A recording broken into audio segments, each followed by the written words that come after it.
Difficult topic था मेरे लिए कि सम्राट अशोक की जयंती हम मना रहे हैं। भारत में किसी राजा की जयंती बनाते हुए मैंने बाबा साहब को भी नहीं देखा। आप लोग बाबा साहब का जो कार्यकाल है या उनकी कार्य करने की जो पद्धति थी, जिनको वर्किंग टेक्निक बोलते हैं, वो बाबा साहब ने किसी राजा की जयंती नहीं मनाई। मुझे ऐसा भी उल्लेख कहीं नहीं मिला कि बाबा साहब ने इस बात पर कोई बहुत बड़ा स्टेटमेंट दिया हो। हाँ, 1950 में इंटरनेशनल बोर्ड कॉन्फ्रेंस में डॉक्टर बाबा साहब अम्बेडकर ने जो बात बोली, वो एक रेफरेंस मिलता है जहां हम लोग बात कर सकते हैं। मैं आदिवासी समाज से बिलोंग करता हूं। मैं जिस सब्जेक्ट पे काम कर रहा हूं वो सब्जेक्ट है क्या इस देश के दलितों की और आदिवासियों की संस्कृति एक है क्या, इनके सांस्कृतिक रूट्स क्या है, इनका मूल्य क्या है, इस पर मैं काम कर रहा हूं। मुझे इस विषय पे कुछ अलग बातें बोलना है आपसे। गंजे साहब ने सम्राट अशोका के बारे में जो बात की, मैं उससे सहमत हूं, लेकिन एक बात से सहमत नहीं हूं। हर आदमी एक ही बात कर रहा है कि सम्राट अशोका के राज्य में बौद्ध धर्म ये राज धर्म नहीं है। ये इससे चर्चा चल रही है पूरे विश्व में। मैं भी मानता हूं कि भाई वो राज धर्म नहीं था।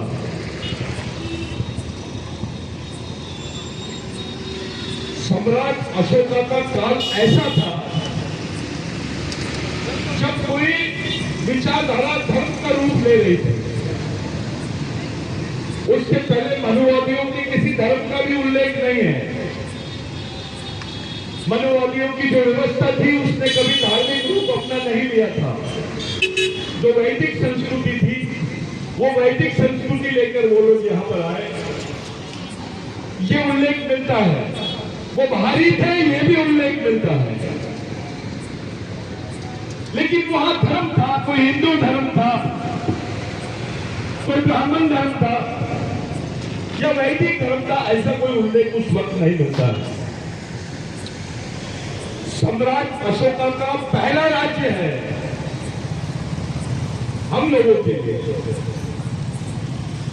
जिसमें प्राकृत भाषा को राजभाषा का दर्जा दिया गया। आप जितने स्क्रिप्ट देखेंगे, जो अवशेष आपको शिलालेख सम्राट अशोका के दिखेंगे, उसमें सबसे ज्यादा शिलालेख जो है वो प्राकृत भाषा के हैं। ये प्राकृत भाषा ही पाली की जननी है। मैं ये बात आप लोगों को इसलिए बता रहा हूं कि इसको एक आंदोलन के रूप में हम लोगों ने स्वीकार करना चाहिए। जो बात मैं बात करना चाहता हूं, मैं आपको समझा सकूं या मैं आपको आपका प्रबोधन कर सकूं, इस उद्देश्य से मैं नहीं आया। लेकिन मेरा उद्देश्य कुछ और है। मैं डॉक्टर बाबा साहब अम्बेडकर की उस थ्योरी को मानता हूं जिस थ्योरी ने विश्व में किसी व्यक्ति ने किसी धर्म पे कभी कोई अमेंडमेंट नहीं किया। बाबा साहब पहले आदमी थे जिन्होंने बौद्ध धर्म में भी अमेंडमेंट किया। जो 22% में डॉक्टर बाबा साहब अम्बेडकर ने दी थी, वो कहां मिलती है हमको? कौन से यहां पे मिलती है? ये पहला व्यक्ति है जिसने अमेंडमेंट किया। उसमें सत्य शोधक कंसेप्ट भी दिखाई देती है, उसमें हमारी सांस्कृतिक कंसेप्ट भी दिखाई देती है, उसमें विद्रोह का रास्ता भी दिखाई देता है। सबसे बड़ी चीज ये होती है समाज परिवर्तन के मार्ग में हमको क्या नहीं हो रहा, क्या नहीं चाहिए, ये बड़ी बात है। क्या चाहिए, दूसरा प्रश्न है। और बाबा साहब की काम करने की जो टेक्निक है वो यही थी। उसी टेक्निक में चश्मा पहन के मैं जब देखता हूं तो जो प्राकृत भाषा है वो प्राकृत भाषा उस वक्त अशोका के काल में राजभाषा थी। इसीलिए थी क्योंकि ग्रीक में भी प्राकृत भाषा के अवशेष मिले हैं। ये झूठ बोलते हैं ये मनुवादी लोग, इस बात को दूसरे तरीके से प्रोपोगेट कर रहे हैं। वहां पे भी प्राकृत भाषा के अवशेष मिले हैं, पाकिस्तान में भी प्राकृत भाषा के अवशेष मिले हैं। उसी पाकिस्तान में जहां अभी मोहनजोदारो हड़प्पा की संस्कृति के अवशेष मिले हैं, उसी अफगानिस्तान में प्राकृत भाषा के अवशेष मिले हैं। अशोका का शिलालेख हमको केवल वो तत्वों को नहीं बताता, अशोका का शिलालेख इस बात की पुष्टि करता है कि अशोका का जो राज्य था गणराज्य समाप्त होने के बाद का राज्य था। गणराज्य यानी उसमें किसी राजा की कंसेप्ट नहीं रहती है, उसमें गण प्रमुख की कंसेप्ट रहती है। अशोका की जो मां थी, आप उसको हम लोग सुभद्री बोलते हैं, आदिवासी लोग उसको सुभद्रा ही बोलते हैं, गोंडी भाषा में सोपड़ी बोलते हैं, हमारे यहाँ उसके नाम से सोपड़ी होती है गोंडी भाषा में। क्योंकि चंद्रगुप्त मौर्य का जो वंश निकला है, आपका जो वंश निकला है, मेरा जो वंश निकला है, वो असुर वंशीय है। बाबा साहब से ये पाठ कंप्लीट हो रहा था तब बाबा साहब की मृत्यु हुई। क्योंकि डॉक्टर हडसन के साथ में डॉक्टर बाबा साहब अम्बेडकर के डायलॉग सुने, आदिवासी संस्कृति में डायलॉग हुए। बाबा साहब ने नेपाल में भी इस पर बात की। इस पर बाबा साहब का अपना एक अलग थ्योरी था।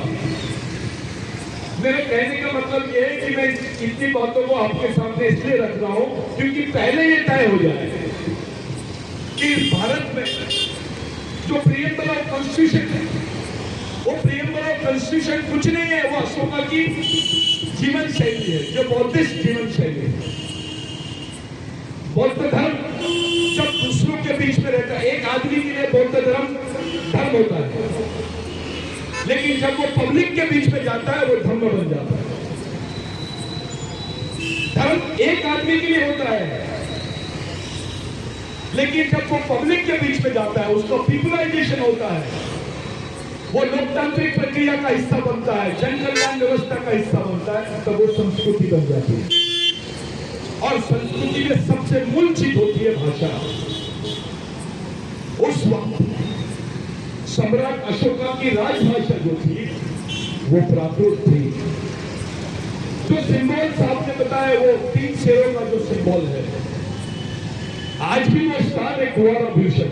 आप जाइए देखिए, जहां पर आपको ऐसे 3 वो मिलते हैं। हमारे आदिवासी में मुरिया यानी मारिया लोग जो होते हैं, असुर लोग जो होते हैं, अपने घर में वो 3 शेरों को बनाते हैं। और ये जो आपके होली की जो पंचमी होती है उसका पूजा करते हैं। वो सिंबल है, वो कल्चरल सिंबल है, वो हमारा केवल राज सिंहासन का सिंबल नहीं है। वो